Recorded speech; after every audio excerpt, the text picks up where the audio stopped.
What is up, everybody? And welcome back to yet another episode of the Warthog Gaming Podcast, hosted by me, Hamish Hector. And me, Oliver Barsby. How are you doing, Ollie? It's been one of those weeks where I'm all relaxed and I'm all back at university ready. But I've got an impending sense of dread. But it's back to university life now. All hands on deck. I've chosen my modules and started thinking about dissertation stuff. And I'm like, simple times when I could just go back and play games. But hey ho, I'm doing okay. As I've still been playing lots of games. Don't get me wrong. Whilst I'm back at university, it's all good. I've still got, as I said, I think last week I had recently downloaded Battlefield 2. So I've been playing a lot of that. And as I think most people on the planet are at the moment playing Among Us, it's huge success. Honestly, I think it said 3.5 million concurrent players the other day, which is insane. Especially for the game not this size. It's not fair on like how good of a game it is, but more like the fact that it's 2 years old and it's just blown up recently is absolutely insane. So props to developers for that. But I'm all good. Back at uni, everything's calming down a tiny bit, but it's all good. That's what I'll say. How about you, Hamish? How are you doing? I'm really good. Like a hoodie. Thank you very much. Yeah, I'm wearing my Hamilton hoodie. Oh wait, no one can say it on the show. I'm going to have to stand up because this show is continuing its technical difficulties. I think you were echoing this time. I don't know how that happened because I checked everything before we started and then I could see that there were two audio things coming through when just you were talking, but I think it's fixed now. It's fixed now? I think so. Hope it's fixed. If it's not, then we'll see. We're going to have to leave it because I just can't work this thing out anymore. But yeah, no, otherwise it's been a really, really good week for me. Been getting some writing done, which has been really nice. Been just playing some video games. Picked up last week Marvel's Avengers. Been playing more of that, nice. And I gotta say it's pretty darn good.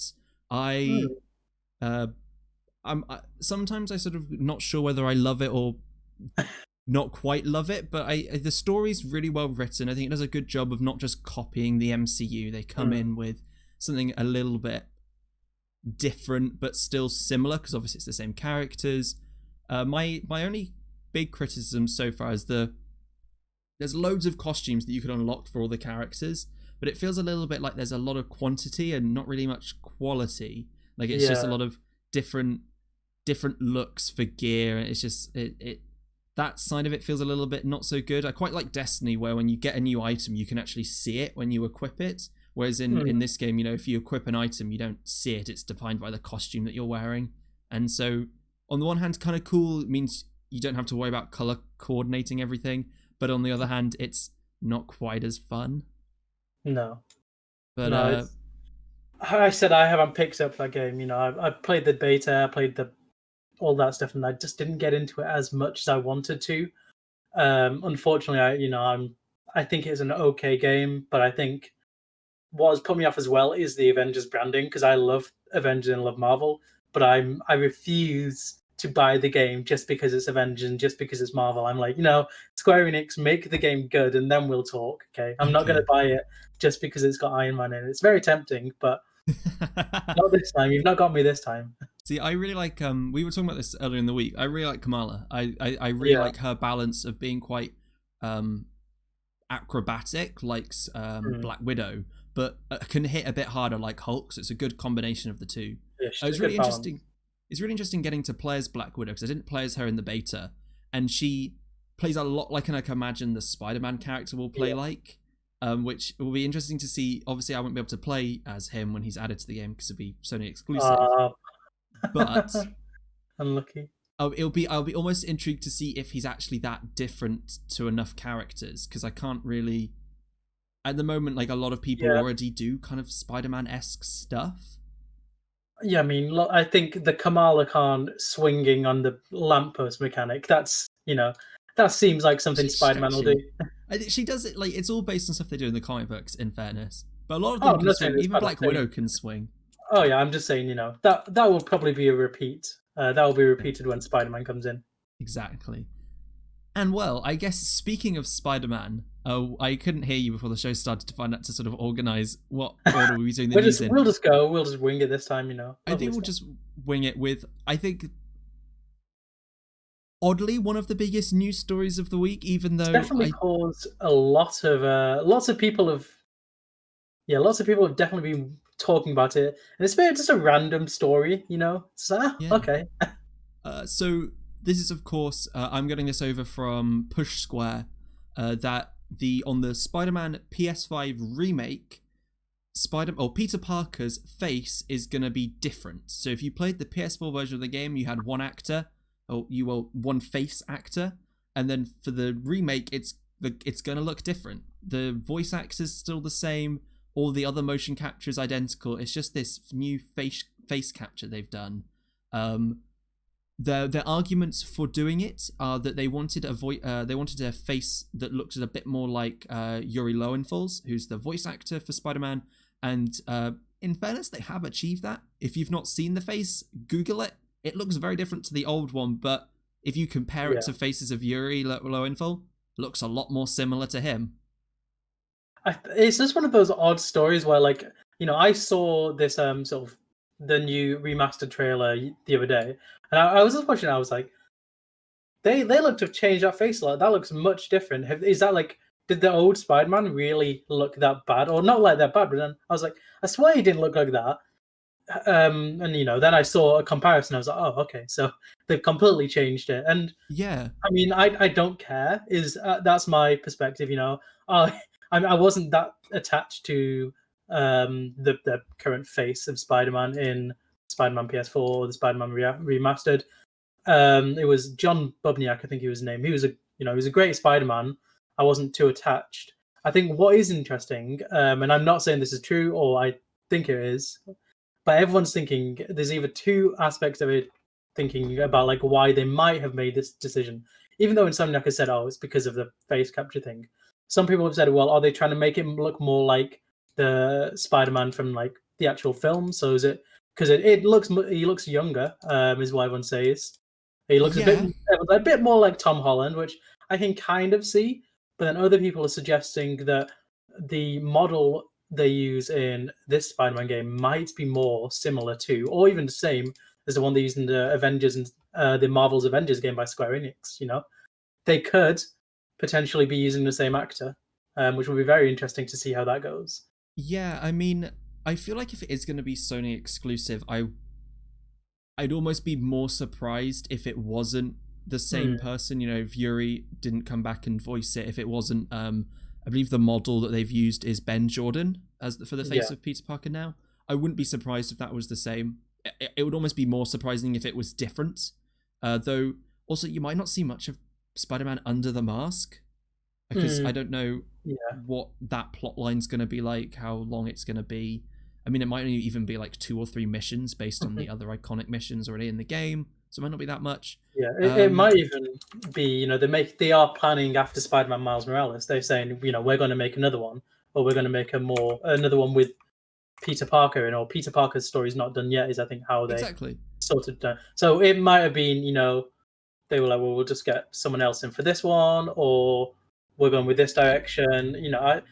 I'm not too fussed, and as long as it wasn't just we're going to fire the current actor because because we don't like him, or we want to do better. I think it's a tough one, but at the end of the day, I'm like, okay, fair enough, And I guess in one sense, it makes the remaster even more different. I mean, I know you look at the 60 FPS of the way it looks. Anyways, it looks fantastic. But it'll be a bit more different. Yeah. Like, it's a different Spider-Man, so it's worth paying the extra 10, basically. 15.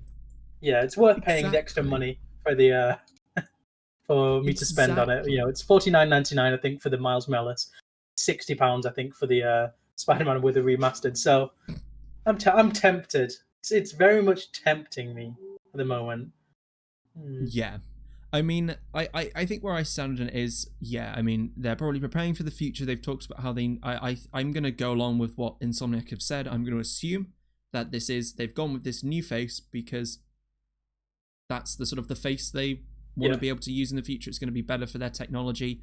I'm also going to sort of go along with them and say, if they're going to use it in the future, he's probably going to Peter Parker's probably going to show up in Spider-Man Miles Morales. I'd be surprised if he didn't even make a small cameo. Yeah, there'll be some sort of he'll appear somewhere. I agree. Yeah, exactly.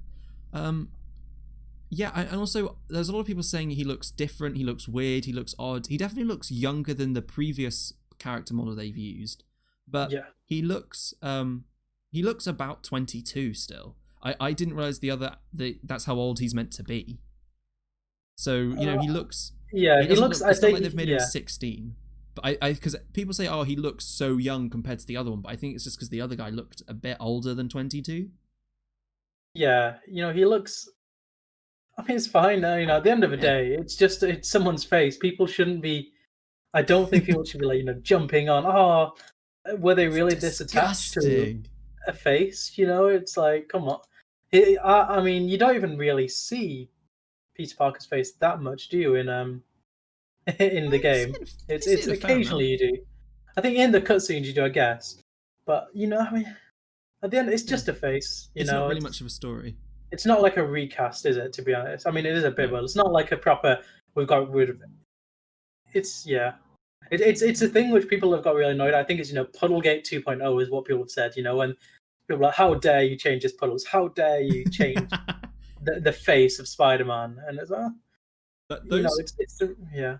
Speaking of puddles or kind of reflections, those reflections in those PS5 screenshots look damn nice. Very good. They're very nice, aren't they? I know. I saw that. I was like, ooh. Makes me very. It's. That PS5 is envy. I might have to start keeping an eye lookout for when more PS5 units get released. Maybe, just maybe. Just maybe. Maybe, just a little bit. But yeah, I'm with you. I don't think it's that much of a story. It's not that big a deal. I think it looks fine. But what is going to be, I think, actually really is the biggest news of the week, Ollie. There's nothing bigger than this. Farmville is shutting down for good on December 31st. Getting this over from Engadget. Yeah, that's right. Farmville, the classic game that we all loved. After 11 years, it's not going to be able to work anymore. And that's all because Adobe is ending Flash support. Or a lot of other Flash games are going down with it, but Farmville's the one we care about. It's the big one. It's the big, you'll no longer get those. I mean, I don't think many people do anymore. Those annoying Facebook notifications of people asking you for stuff on Farmville. Be like, please, give me. I don't know. I can't give examples. I just remember that was like the meme at the time, because I have to say I'd never played Farmville, which is fine. I was more of a Simpsons. I can't remember what that game was. The one where you made your Tapped Out. That was it. The one where you made the town. That was good. Yeah. But it's an iconic part of mobile gaming and sort of that type of gaming, casual gaming history. And with, again, as you said, Flash Player going is gonna lots of people's favorite games and favorite games of a childhood particularly. They're just gonna disappear forever unless you can change it for a while. But it's sad, I think lots of people will be there going, I poured hundreds and hundreds of hours in. I mean, people who still play the games, I guess, what are they going to do? You spend hundreds and hundreds of pounds, and then they go, oh yeah, we're switching this off on I think it's the 31st of December. I assume, because I think that's when Flash ends its support. Yeah. Oh no, December 31st, 2020, and then we go, snap, all gone, bye bye. There's your 11 years down the drain, I guess.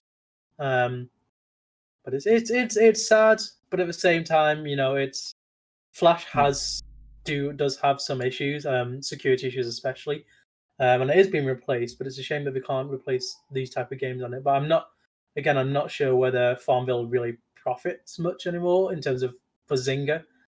Well, they still have. You can still make in-app purchases, and you'll be able to make in-app purchases until November 17th.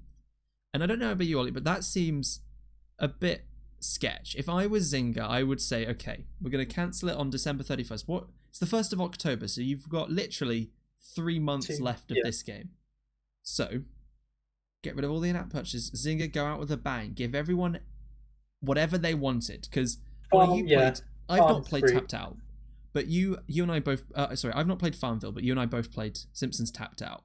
And you needed to spend so much to get anything in that game. Like, you could get a lot of these cool basic characters, but you needed to shift real actual money to get a lot of the cool items. Particularly they had these event exclusive items that you'd have to shell out. You would potentially have to shell out hundreds for.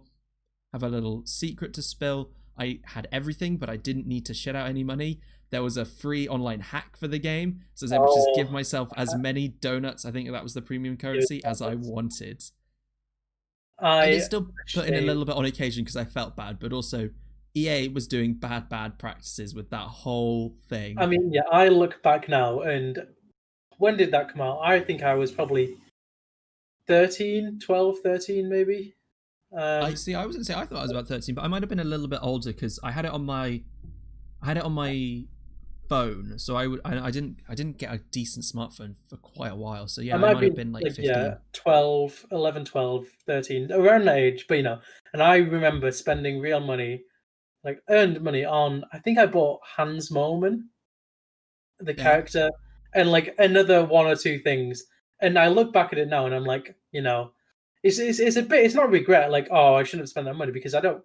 In the grand scheme of things, I'm not that bothered about that money I spent on it. It's more like, shame on EA, shame on these people for profiting and directly making you spend all that money on Hans Moleman as an 11-year-old kid, being like, I want Hans Moleman, I'll pay 10 quid for him. Yeah, because I think South Park did a parody of Tapped Out or something, or maybe it might have just been those kind of mobile games in general. But I think they did a couple of parodies in one of their TV episodes, and yeah, they had so many things. They had loot boxes, I remember, that I think could get you.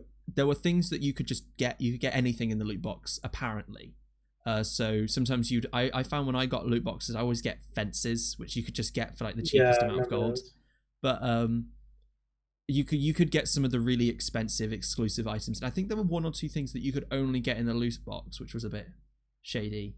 So whilst I'm not condoning hacking, I personally don't look back on my experience of Tapped Out and think I was that in the wrong. No, yeah. But yeah, I get, if Tapped Out was closing down and EA were like, we're closing it down, I would agree. I would want them to be like, if they were like, we're closing it down in a month, so from now until that month, we're just having a free for all. You can just do whatever you want. We're turning off the premium currency. You can buy everything. Everything is free. We're turning off it's a time cooldowns, or you have to do a task and it takes a few hours and you wait and come back and then it's done. We're turning all that off. It'll all be built immediately. I would go and play that game again. I would go and download Tapped Out and be like, yes, let me build my dream Simpsons town, my dream Simpsons village, everything. But unfortunately, Farmville's not doing that. So all of you with your farms, you'll just have to sit there waiting. Well, not wait. I guess you can still play, but sit there knowing that when it comes to December 31st, your farm is gone. It's gone forever. Yeah, because I'm just having a look at Marvel Heroes, because that was another game that I used to love. It was a big MMO that I remember. Yeah, I remember that closed down, and I think they stopped you being able to buy things at a certain point. Like I think the moment they announced they were shutting down, Disney announced they were shutting it down. The developer said, "Okay, there's no more in-game purchases," and I wonder if they made everything free. Maybe. I mean, they did. I think you could just play as any character at that point. I think they made it much easier to unlock everything, and they did just do a big celebration from what I remember. I'm trying to double check on a Kotaku article here, but I can't remember. But yeah, I think it's a shame that these games are going, but having a last hurrah would be really, really awesome. So hopefully Zynga will do that. I don't know what they're like as a company. The fact that they're still doing in-game purchases until November 17th kind of to me says something. It's I don't know. I mean, the thing is, will anyone buy anything until November? Maybe a few might be like, oh, Farmville's closing, I'll spend a last £10 on it. Maybe some people might be like that. Who knows? That's the thing. It's sad if you played it. I can't say I'll particularly miss it, but it's a big part of gaming history. It's, when Club Penguin shut down, it's just like that. Just a bit of an older generation.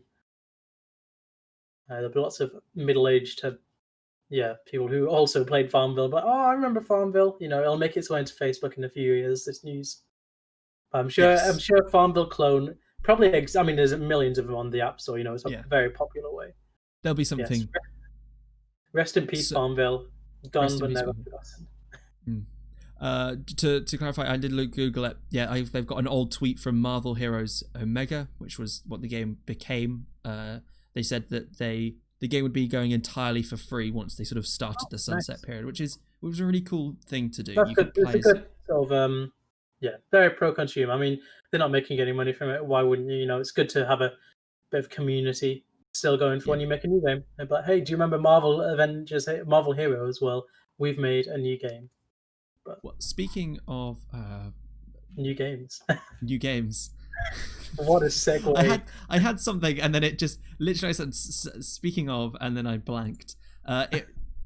Speaking of new games, we've got a pretty interesting story. This is over at Bloomberg, written by none other than Jason Schreier. That Cyberpunk 2077 publisher CD Projekt Red have ordered that their employees are going to have to work 6-day weeks ahead of the game's launch. This follows comments, I think, either last year or earlier this year, where they had said they wanted to try and avoid crunch for Cyberpunk 2077. Yeah.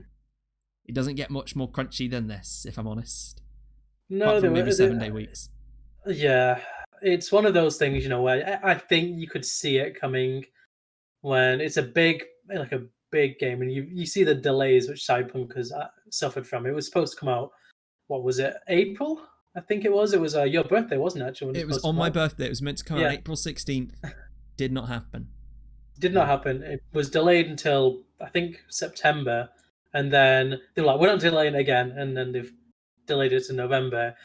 And it's one of those games where it's like, it's had such a long development period. And now we're getting so close to the end. It's not a surprise that we've got the final details and the final bugs to fix. And they'll be crunching from now until the very last day, the day before it goes live, with that big day one patch, which was very likely to come out.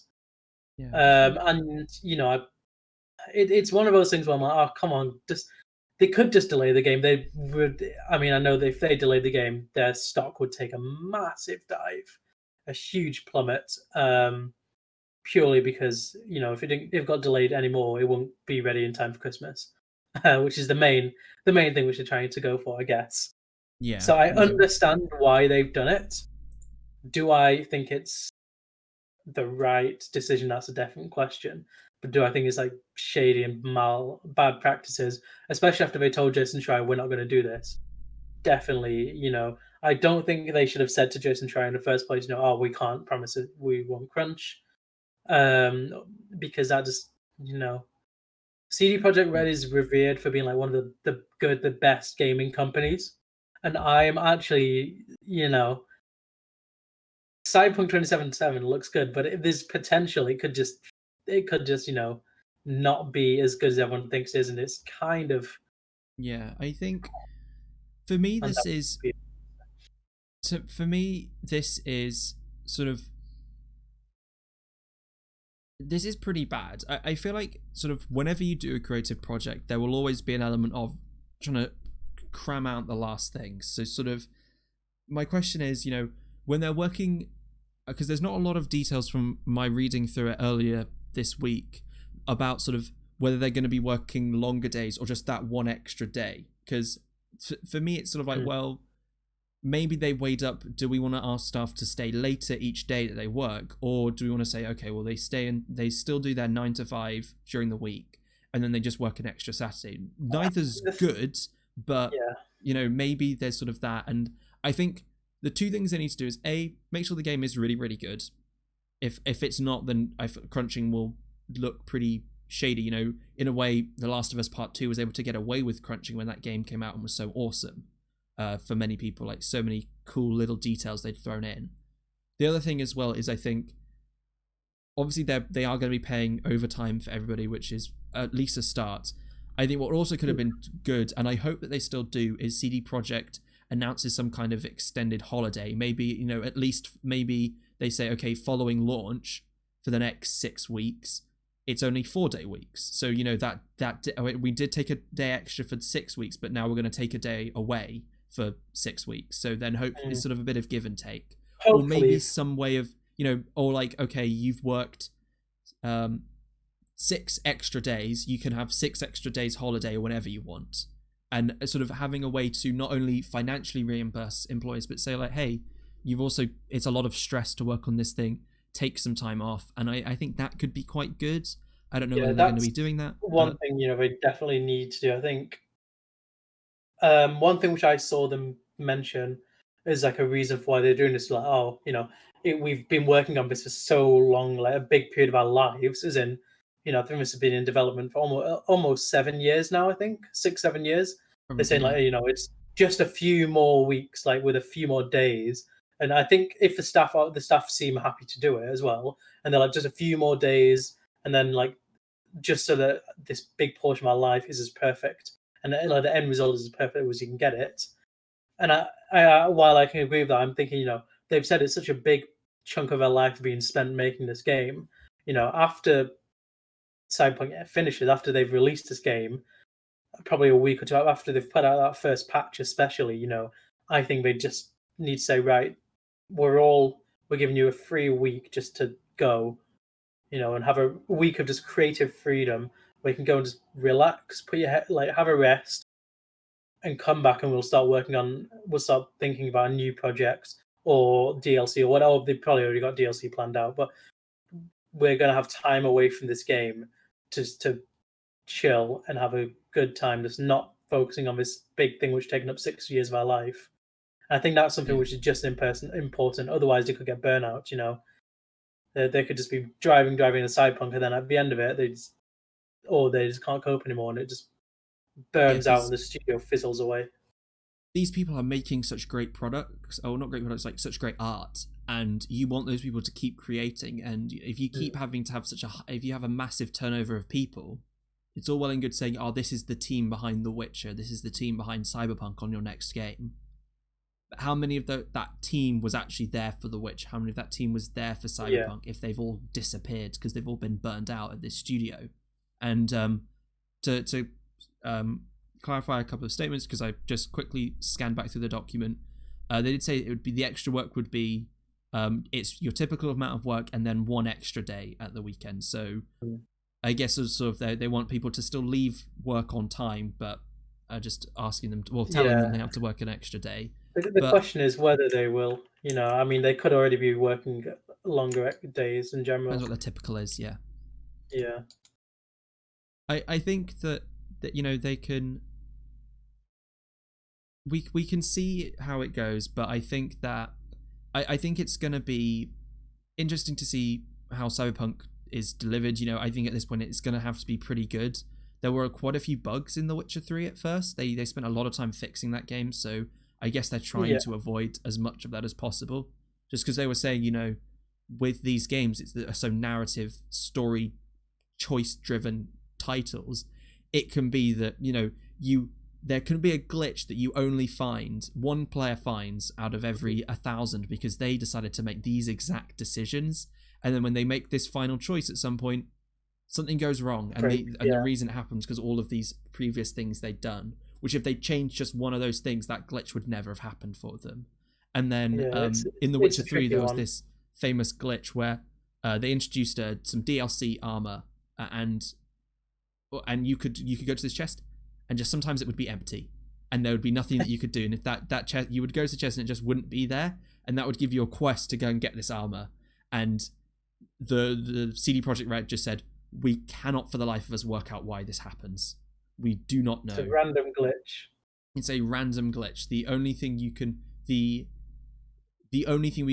fix for it would be to finish the game, start a new game plus, play all the way through the game, because this is a pretty late part of it, and then see if it's there. If it's not, great. Did you get that glitch? Twice, then we don't know. I did get the glitch. Oh no. But it's okay. The armor wasn't that special. They could have just given. We could have been like, "Oh, you get this glitch. Just here's this code for it, and you can get the glitch. You can get it." Yeah, I mean, it was free DLC, so that's fine. But actually, the thing they did was in one of the later games. So it was getting a bit nitty gritty. It was a Witcher armor that you can upgrade. So it's for the School of the Wolf, which is the one that Geralt's in. And you start off with like the basic version, and it progressively starts looking cooler, but also has better stats. It got up to like Master Crafted, was I think what they called the top tier. In a DLC I think Blood and Wine, the last one, they introduced Grandmaster Crafted, and you could just make those items on their own. So you could get the best version of that armor without any glitch problems. It was just all the versions before that you were locked out of. Because the annoying thing as well, all the previous versions built upon the previous type of armor. So if you didn't have the original basic, you couldn't get the next one or the next one or the next one. No, so that's the thing. They're trying to avoid big glitches, and that's why they're crunching. It's just one of those. I don't want to say it's just one of those things, because that's not what you should be saying about it. It's unfortunately just the common practice in the gaming industry at the moment. Do I see it changing and stopping? It looks more likely than it did probably a few years ago, but I can't see it happening anytime soon, because there's not enough backlash from the general gamer. I don't like the word gamer, but I'm going to say it here. The general gamer, if you look at the replies to Jason Schreier's tweet, they're just going, "We don't care. We don't care." Oh, classic Jason Schreier whining about a game developer, and it's just like, he's just there like, I'm just reporting on the gaming news and something which is happening. But there's just there's people, there's never enough. I mean, it's at the end of the day, it all comes down to the bottom line for quite a lot of these developers, doesn't it? If all these companies crunch, then no company really. It comes down to if all these companies crunch, then game developers can't be like, "I don't want to go work there because you crunch," because every other major company which will pay similar rates will also do the exact same when they make games. Exactly. So it doesn't. It's if one company maybe commits to it. I mean, I know Cyberpunk said CE Projekt Red said they would commit to it, but then they didn't. They went ahead and did crunch anyways, which is the thing as well. Like, you can say, "Oh yeah, we're not going to crunch," but that's because our games in development won't come out for another 3 years, and then 3 years down the line, you go, "Oh, we just have to crunch for 1 week. Don't worry, guys. It's just 1 week of crunch. For those other 100 weeks, we weren't crunching." Which Well, I guess that's better than studios that crunch all the time. So there's an element of at least they're doing something. And there's a quote from last year where the people behind CD Projekt Red said, as a quote from Owinski, I think that's how I pronounce it now. I can't find his first name. It's somewhere buried in the article. And at this point, they're only using his surname. They want to be known for. They said then, "We are known for treating gamers with respect. I actually would like for us to be known for treating developers with respect." And this doesn't paint that greater picture right now. I want to sort of see what they do going forward, and hopefully, if they can find some way to reimburse people for the fact that they've given up this extra time, and not just financially reimbursed. It's all well and good that they give profits to people. That's fantastic, but give them a bit more time off, particularly, if you're asking so much of them. This game will have taken a lot out of them, and start treating people nicely, because that will be awesome. Exactly.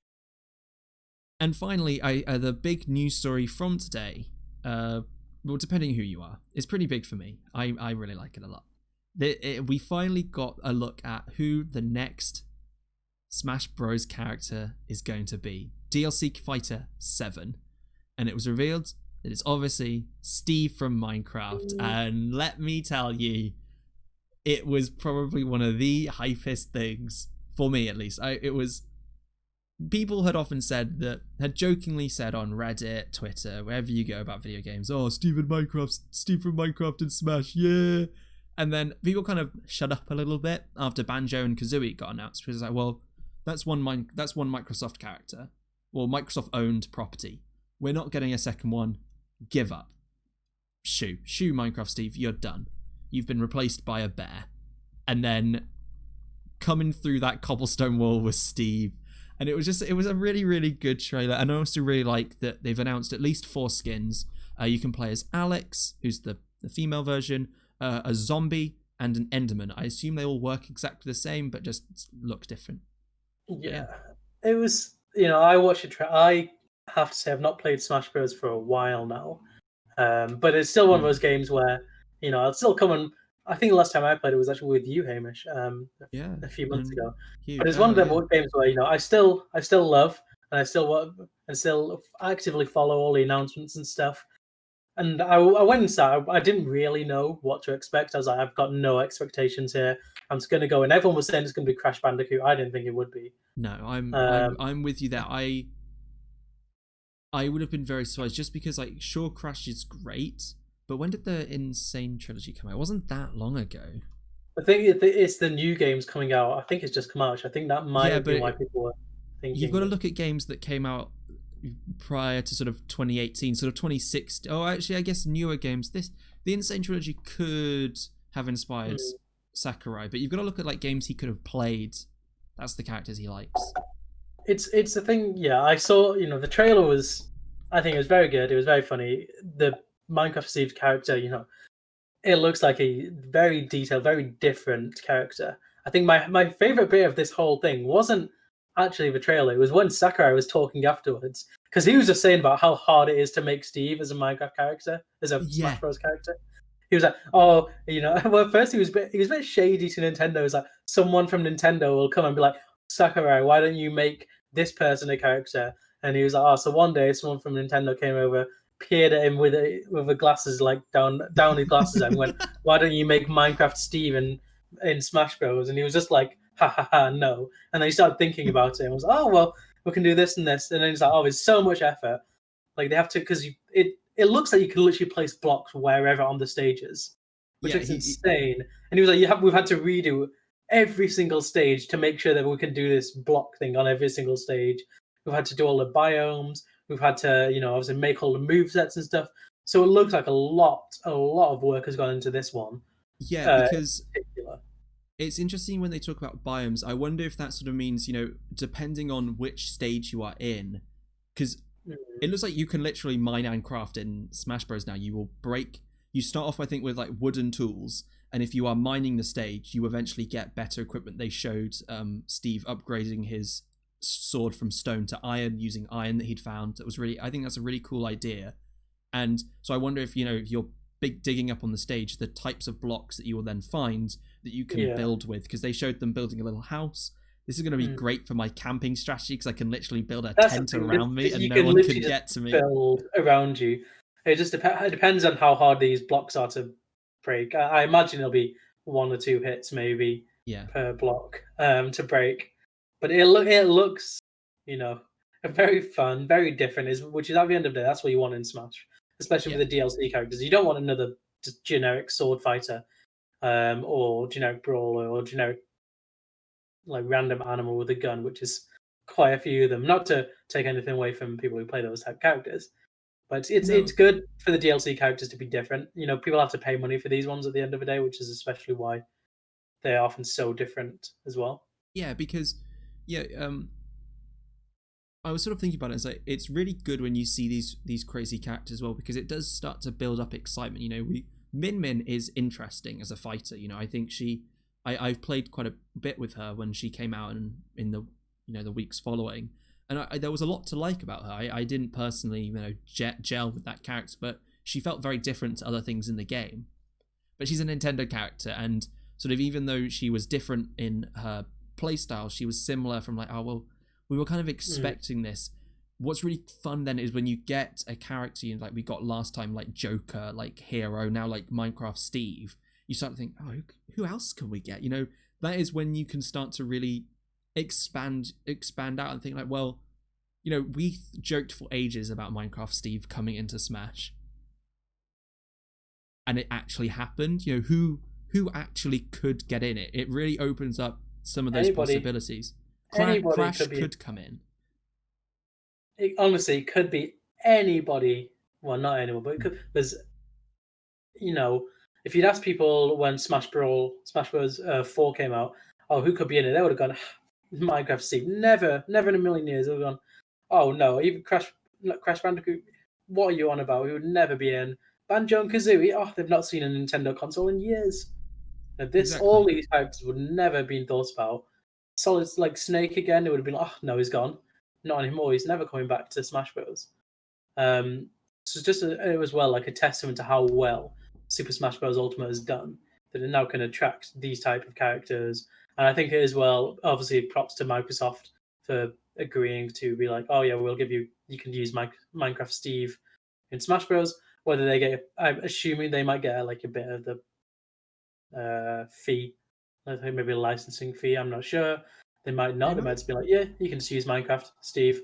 Just promote the Minecraft game and Nintendo Switch. Loads of people will buy it, hopefully. Exactly. Like there's a lot of free advertising in that. They might get a little bit of a license, but yeah, I think it's really, really awesome. You know, I am really excited. And, you know, a lot of people said, oh, and also this presentation didn't come with all the cool Mii costumes and all of that. And it's like, well, like when you consider, as Sakurai said, like they've had to redesign or at least examine every single stage to see, you know, how do you build on this stage? Does it work? And if it doesn't, make it work.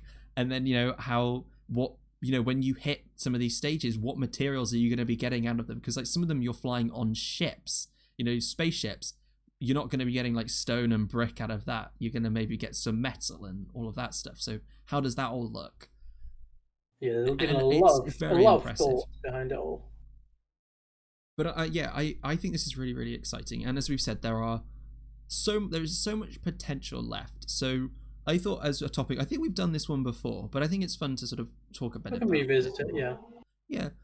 Like maybe less so who do we want in Smash, but more who do we think will come to Smash? Maybe there's a bit of what we actually want coming into this.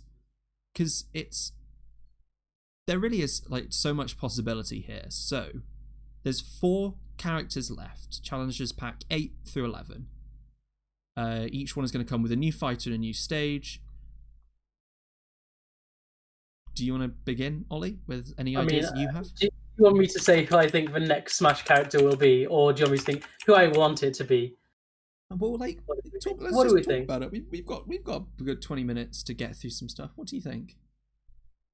I mean, I don't know if it's going to be the next one, but I am very, very confident that at some point Waluigi will make an appearance in Smash Bros. He's got to be in the. It's, you know, they put Minecraft Steve in as a meme, not as a meme, but like he is a meme character where like, haha, Minecraft Steve, nice one, as if that's ever going to happen. And in that sort of category is Waluigi. Everyone's like, it's been the meme, Waluigi for Smash, Waluigi for Smash. Waluigi will never, ever, ever appear in Smash. You know, no one will.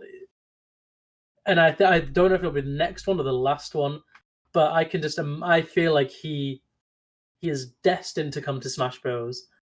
In some shape or form as a proper fighter. I think it'll be the last one, unfortunately, though, because it will be like the big hype moment, as in like it will be some like sad trailer. I think it'll be like they always do a bit of funny ones. It'll be like, you know, there'll be a big fight going on and stuff, and then it'll like pan out to a TV and like a sofa, and like it'll zoom back and you'll see like, I don't know, you might see his nose or something, or like a purple hat, and then the doorbell will ring or something, and it'll be, are there any mailmen in the Nintendo universe? I don't know. It's often just a letter that you see.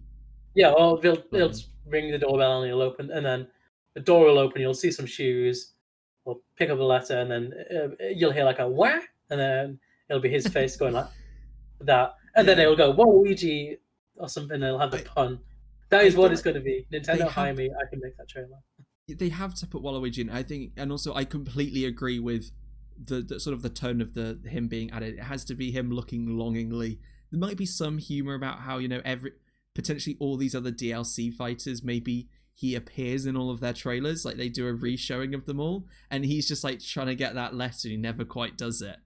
And I think it was, I think he probably has to be number 11, because there were 5 in the first one and there's 6 in this one, so there's in this fighter pass. So I feel like, you know, they've set him up as this extra bonus character, and it just kind of has to happen. If Nintendo don't do it, I would be gobsmacked. Yeah, they wouldn't see like so many people do sort of shout out for Waluigi in Smash, and it would be. Companies don't always listen to fans. That's, you know, they do what they want to do, but like, it would be such a good, fantastic, brilliant moment. I can't use any more adjective. It would be amazing. It would be very, very hype, and I would be like, oh yes, go on, yeah. Insane. Because they could even have him like there's a lot of people put up sort of things on Reddit about his possible moveset, and you could definitely see, you know, him because he's involved in a lot of party games. I think it'd be really fun to have him all his moves are based on party games, and he's wanting to play with people. He's wanting to go and play like Mario Party or Mario Kart or tennis, and every time he tries to get in contact with someone, they say they're busy doing Smash, and then finally he gets a letter and he can come along. There are so many possibilities for what he could do. It's I think he's just got to come in at some point. Yeah. Now I'm trying to think about who I think we'll see, because I have characters that I want to see. I think last time I said Sora from Kingdom Hearts, and I think I have to admit I would be very surprised if Sora got added. It would be awesome. It'd be fantastic. I'd love it. But it's not likely. If you see how Square have sort of given Cloud over, there's very minimal stuff with it. You get Cloud with like his 2 skins, and you get like 2 songs in a stage. That's it. You don't even get songs like One Winged Angel, which is a classic, iconic Final Fantasy VII song. So it would feel a bit odd if Sora came, particularly because even then there's some stuff with Disney. So I can imagine that just makes that even harder to try to get hold of that character. Never say never, but I feel like there are probably easier and more likely characters, considering that it's a Nintendo game. You probably want these games to be either Japanese or on Nintendo consoles. So Persona, it's not on Nintendo consoles, but it's very Japanese. It sort of fits. Banjo and Kazooie, not very Japanese, but has been on Nintendo consoles in the past. So where am I going to go? Who am I going to say? Who are you going to say? You got to have a think. Because other people sort of trying to think about meme characters. Master Chief, I think he's off the cards now. As much as that would be fun and cool. There's already 2 Microsoft characters. They can't go for a third. Yeah. I disappointingly, I think that probably will be another Pokemon. I don't think we can escape that fact. I'm trying to think, which Pokemon are we gonna get? There's the sniper Pokemon from the most recent Sword and Shield could be good. Inteleon, that could be quite interesting with sort of this more long-ranged hitter. But even then, like, it doesn't maybe quite fit. Who? I don't know. It's hard to think about it. I feel like another Pokemon or another Nintendo classic character is going to happen. They can't all be hits. In the last Fighter Pass we got, we only got one. We got Byleth, but in this one, Min Min. I feel like we could definitely see another one. Maybe Rex from Xenoblade Chronicles 2. He was a Mii costume, but they kind of suggested they want to see a bit more of him. He could be really cool with all his different fighter people you can have. I can't remember what they're called. Blades, I think was the title of them. Yeah, something like that. Oh, I should have thought about this one a bit more. Do you have another one, Ollie? I can go with another one. Yeah. I keep thinking of names, but I keep thinking, that's. The thing is, we're now also deconfirming who we think will be. We said this person 9. I can go with one I think won't be in, and then one I think I will. Because I've always wanted for ages Bandana D from Kirby series to be in Smash. Because I love the Waddle Dees. I've got a little Waddle Dee. Yeah, okay, no, that's a fair. Got a little Waddle Dee one, but they aren't going to be in anymore. Definitely not. Unfortunately, I love these little boys. Not going to be in purely because they've just released Kirby Fighters 2. They've just released it for 20 quid. Very lackluster launch, I have to say. There's literally no promotion. They barely even mentioned the game. They didn't even do a trailer for it in any directs. They just said, "Oh, this game got leaked. Oh yeah, it's out now. By the way, you can play it. It's 20 quid. It's just like a Kirby Super Smash Bros. Game." So they released it, and apparently it was quite good. I haven't played it because I don't think it's probably worth 20 quid.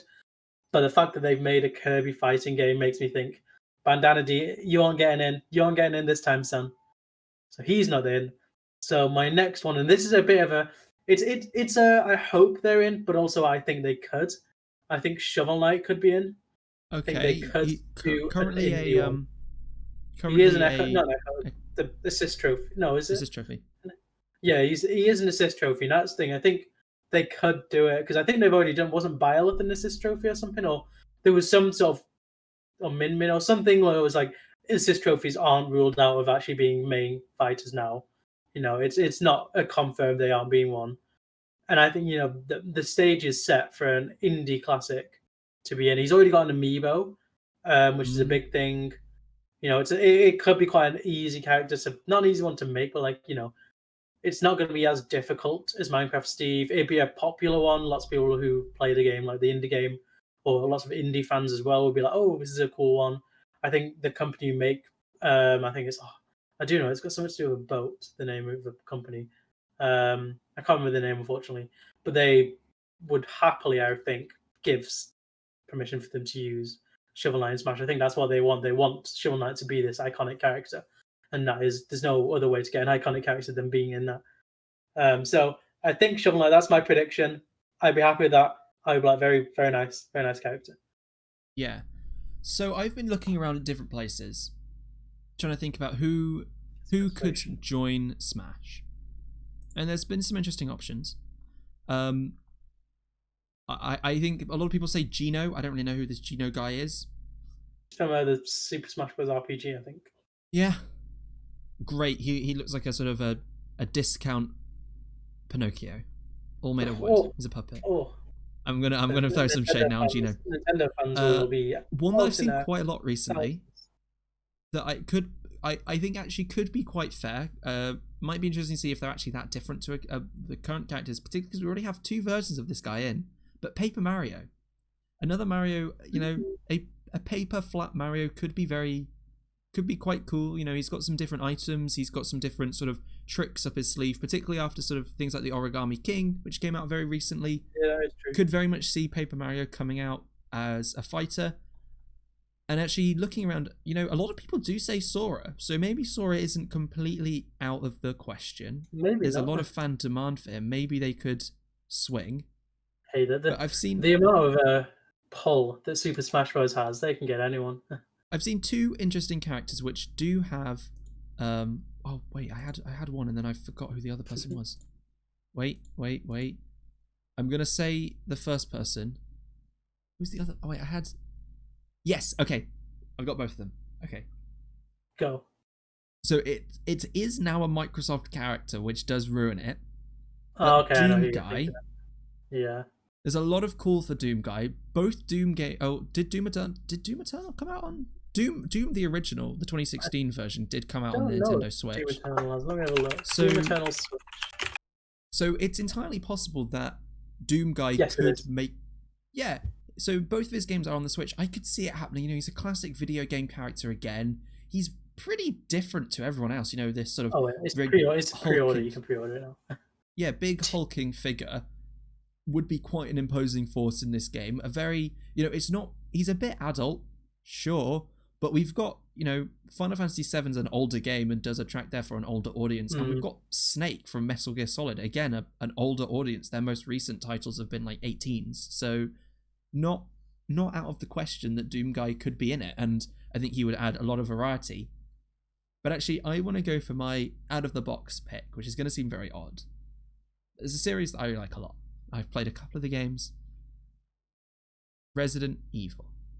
Ooh. And I think the most likely character from that series has to be one of the protagonists. I don't know whether he's sort of the protagonist of the game. He's sort of seen as the big one, because after Resident Evil 4 is...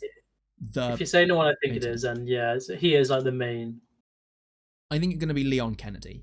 That's what the reason I say that is because Resident Evil 4 is that iconic Resident Evil game, and he's the hero of that title. It came out on the GameCube. Other Resident Evil games have made it to the Switch and other Nintendo consoles in the past. And Leon, again, has a very well-suited fighting style to Smash. He does punches and kicks. He's good at hand-to-hand combat that you do need to be able to do some melee in this game, but he also has a range of weapons. You can easily think of a final Smash using one of the big rocket launchers that he gets always at the end of the game, destroying these characters. And yeah, I could really see Leon making his way into a Smash game. Whether he will, I don't know, but I think Capcom has a little bit of a tie-in with Nintendo already, so it's not impossible. And it looks like there's going to be some Resident Evil stuff coming out coming out in the near future. We've got Resident Evil 8, Resident Evil Village, and we've got that Netflix series which will star Leon. So yeah, it does. It's gonna happen. It could happen. It could happen. Do you have one quick fire take? I have to round off the show? One more pick. And this is one where again it could happen, and if it was, I think this is one where I think it'd be if it's like where Microsoft, if there's going to be a third Microsoft character, it will be this one. I know it's not the one you're thinking of. It's not Master Chief. No, okay. It will be Cuphead. It will be the Cuphead they're already in as the little Mii fighter costume. So I'm thinking, there's a good chance that it could be Cuphead. They've already got like a fighting set. There's such a good, there's so much potential behind like making a stage, making even like doing that animation for Cuphead and making it like all the animations are hand drawn animations. That could be really cool. Sort of just there's so many aspects of it. The music as well. Having like a boss fight in the levels or something where like the boss is like insanely difficult. I think there's so much potential for that.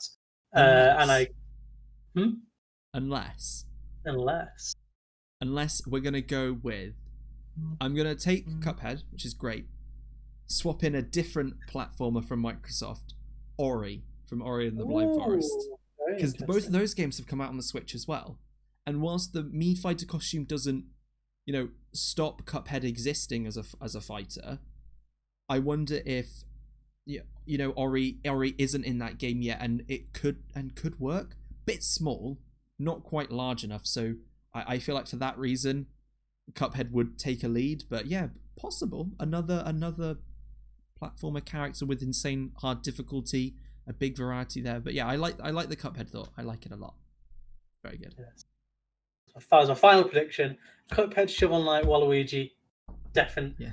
If Leon, one of them isn't in it, I will be very shocked. I'm gonna go with Leon, Sora, and Waluigi. Oh, Leon, Doom Guy, and Waluigi. I think Sora's my pipe dream. I would love it. It's one you want, yeah. That's Bandana D for me. I'm like, please, it would be so cool, but it's not happening. I'm unfortunately not. Well, that is where we are going to end the show. Hopefully you've really liked our Smash Brothers predictions, and hopefully you really enjoyed our take on this week's gaming news. If you did like it, please be sure to follow us here on Twitch. Been doing some Twitch streaming. I've taken a couple of streams off this week. I've been a bit busy, but should be coming back in every Monday and Wednesday doing some Kingdom Hearts. At the moment, you can see some more of Sora. If you don't want to watch that and you don't want to watch us at all live, you can watch us on YouTube, or you can just listen to us if you don't want to see our faces. I think our faces are nice, but you might disagree. You can find us on pretty much any podcast service that you want. We also have an Instagram account. You can find us at the Warthog Podcast. Give us a follow. We do some Instagram posts every so often, little images, little gaming things. Yeah, it's a lot of fun. You can also find us each individually on Twitter. I'm at Hamish_Hector. And I'm just at Oliver Barsby. Very simple. Exactly. And that's really everything we've got for the week. As we said, we hope you enjoy it, and we will see you next time. Bye. Bye.